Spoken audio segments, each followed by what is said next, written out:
I see a lot of patients with interstitial cystitis, also called painful bladder syndrome. I like to refer to it as inflammation in the bladder. Here's what I know about it.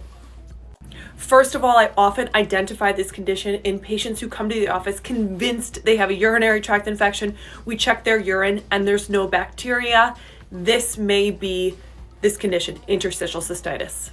Symptoms include bloating, pressure, feeling like you have to pee all the time, urgency, frequency. Some women say that it even hurts to touch their bladder. They often need to unbutton their pants.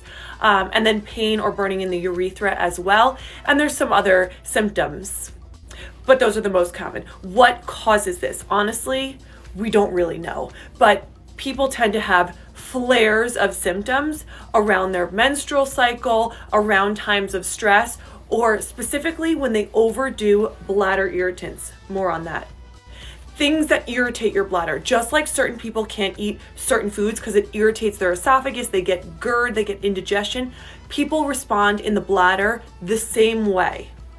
Caffeine, alcohol, spicy food, anything acidic, lemons, limes, oranges, tomatoes, vinegars, carbonated beverages, those can all irritate the bladder and give you this flare of symptoms like you have a full-blown urinary tract infection, but it's not. It's just an inflammatory response.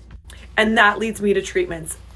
Limit bladder irritants, cut them out completely, and then slowly reintroduce things if you're feeling better. That's number one. Number two, pelvic floor physical therapy with biofeedback. You can actually see a specialist who can help you work on your pelvic floor and your bladder, and that often helps with the symptoms. There are a handful of medications that I do try for patients who are refractory to these first two options. Nothing is FDA approved for painful bladder syndrome or interstitial cystitis, but I do have a few things that are tried and true that work well for my patients, and so I will try them from time to time. Then we can also do cystoscopies, biopsies, cauterize any lesions that may be in the bladder that may be causing this pain, even stretching the bladder sometimes. And then we put some medications or cocktails in the bladder that can help to soothe the inflammation. So there's a sort of like end of the road treatments, and there's more, but this is just to give you an idea. So in all, I see a ton of patients with IC, interstitial cystitis, painful bladder syndrome.